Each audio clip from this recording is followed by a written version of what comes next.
It's old Craig. If you've been swimming in my YouTube waters, then you know that I got that pit bike track out back. This thing is a big hit on holidays, or if we have friends over, or anybody that just wants to come by for a little throttle therapy.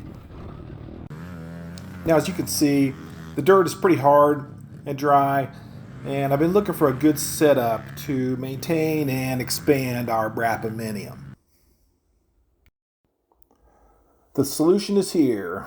I got a free ragged out Bobcat bucket from my brother, and I had some square stock that a neighbor gave me.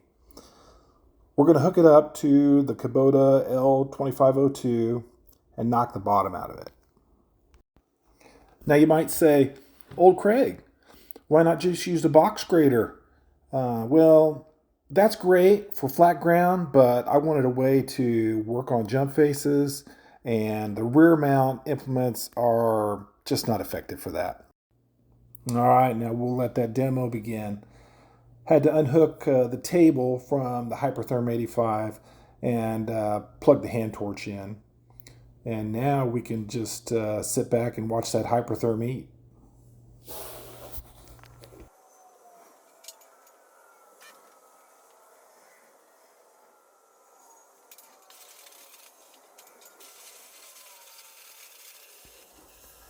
You will see in the next clip that the back of that bucket had 2 layers of steel, made for a difficult separation, so I drove the Kubota out and used the hydraulics to separate the bottom of that bucket.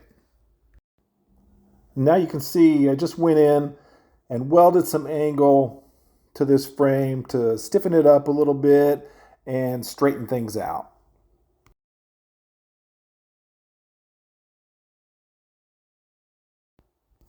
Attaching the bucket to the tractor made it super easy to manipulate the work. You know, they say you can't have too many clamps, and I think that's true for this job, especially trying to get it straightened up in order to put in the fresh metal and teeth that we're going to put in. I really had to clamp it down and straighten it out. The square tube that I used was 2.5 by 2.5 by 0.25.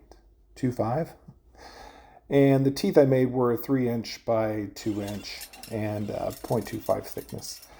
And yes, I did TIG weld the whole job, and that is just simply because that's what I usually use is TIG, and it keeps me in good practice. And stick welding would probably been a better choice, but I did use the TIG on the whole thing. And there you go, out in the sun, ready for fun. It took me a few minutes to get acquainted with the operation. Low gear is preferred for, there's about 30 teeth on this thing. When they're all in the ground, it takes some torque to push. Not as much for pulling. I will say it works amazing in most situations. You're not going to be dragging this thing through a corner though, like you would a box scraper.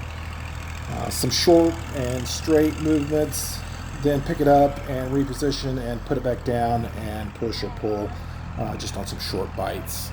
It works pretty good.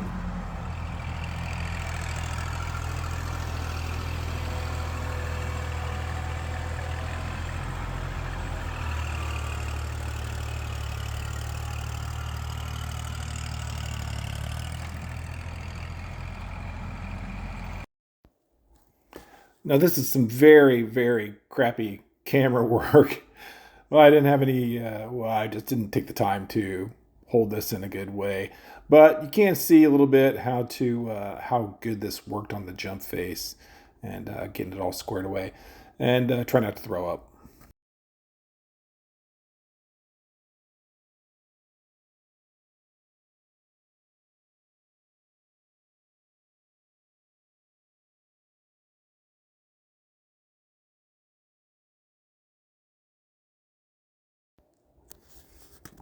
And I just wanted to say thanks for coming and checking out this video. And here's the finished product. I'm pretty happy with it.